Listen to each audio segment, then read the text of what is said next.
नमस्कार, times of Swaraj में आप सबों का स्वागत है। मैं हूं संतोष सिंह और आज हम टाइम्स ऑफ स्वराज में बात कर रहे हैं नए संसद भवन के उद्घाटन के सहारे एक नई मिजाज के हिंदुस्तान की नींव रखने की जो कोशिश हुई है उसको लेकर इस देश की जनता क्या सोच रही है।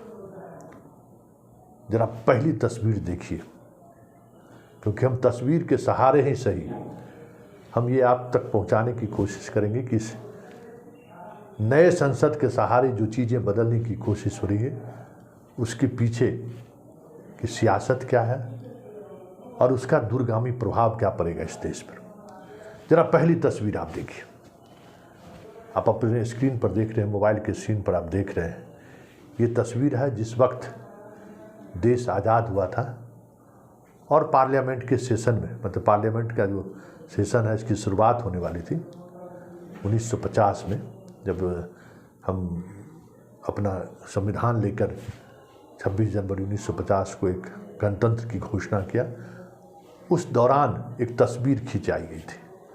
जरा उस तस्वीर को देखिए गौर से, क्या कहता है ये तस्वीर।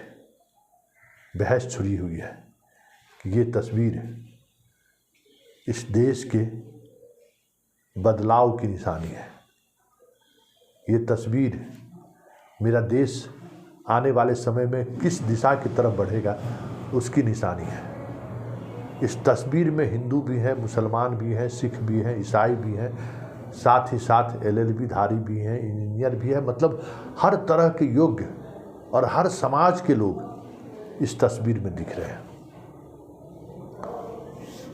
और अब इस तस्वीर को देखिए जो आज की तस्वीर है। प्रधानमंत्री जो इनके साथ फोटो खिंचाए हैं, कुल पंडित जी लोग हैं, प्रधानमंत्री बीच में खड़े हैं। क्या संकेत है ये? चर्चा हर जगह इस तस्वीर को लेकर हो रही है। मतलब जिस हम प्रोग्रेसिव सोच को लेकर इस देश को आगे बढ़े थे हमारी पुरखों ने, उसको आज लाकर हम वहीं खड़े कर दिए जिससे हमारी पुरखों ने खींचकर यहाँ तक पहुँचाया था। मतलब इसी धर्मवादी राजनीति की वजह से इस देश को कितना बड़ा नुकसान हुआ, देश के इतिहासकार समझते हैं इन बातों को।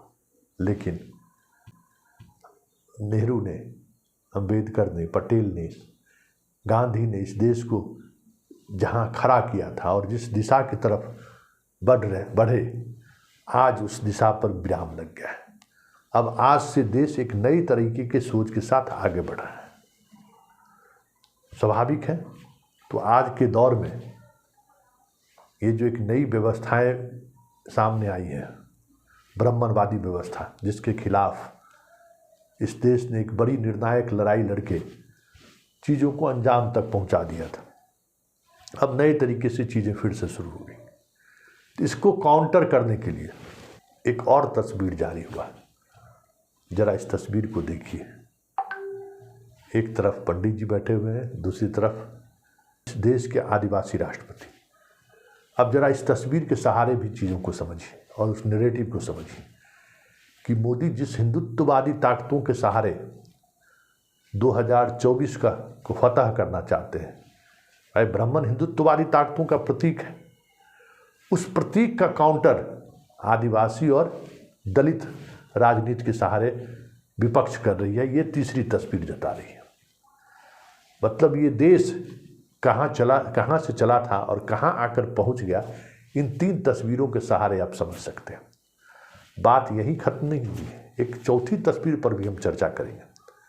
वो एक अलग तरीके का डिस्कोर्स खड़ा कर रहा है इस देश में, क्योंकि आप जिस राजदंड के सहारे ये दिखाने की कोशिश की है कि भाई ये राजदंड को हम स्वीकार करते हैं, तो अन्य राजे रजवाड़े जो हैं वो अपने तरीके से अब राजदंड को लेकर नई तरीके से बहस करना छेड़ेंगे कि भाई हमारा राजदंड क्यों नहीं होना चाहिए। इसकी सब के बीच एक वहाँ पे एक भारत का नक्शा भी जारी हुआ है और उस नक्शा से विदेह गायब है। जी हाँ, मतलब राम है और सीता गायब हो गई। सभी उस पुराने राजे रजवाड़े की चर्चा है, मगध भी है, वैशाली भी है, लेकिन विदेह गाय वहाँ सीधे लिच्छवी पहुँच गए, मतलब नेपाल हम पहुँच गए लेकिन विदेह हम भूल गए। तो ये भी एक डिस्कोर्स है कि जब कभी सीता का नाम आएगा तो राम का की जो मर्यादा की चर्चा होती है उस पर सवाल खड़े होंगे, और अगर सीता की महत्ता बढ़ेगी तो राम के सहारे जो सियासत हो रही है उस सियासत पर ब्रेक लगेगा। इसलिए क्यों नहीं हम उस प्रदेश को ही हटा दें इस नक्शे से जहाँ सीता का जन्म हुआ था।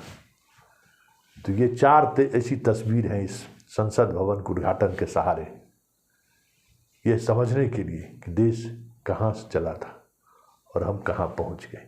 यही सियासत है। और जब सियासत इस तरीके से चीज़ों को परिभाषित करने लगे तब तो फिर हर ऐसे इंसान, हर ऐसे व्यक्ति को जो घर में बैठे इन चीज़ों को सोच रहे हैं कि इससे मुझे क्या बनने बिगड़ने वाला है, तो इतना तय मानिए कि इसी विचार की वजह से हम हजारों बरस तक गुलाम रहे हैं। क्योंकि ये जो तस्वीर है, ये तस्वीर जताने के लिए काफ़ी है कि देश का मिजाज बदलने की कोशिश किस स्तर तक हो रहा है।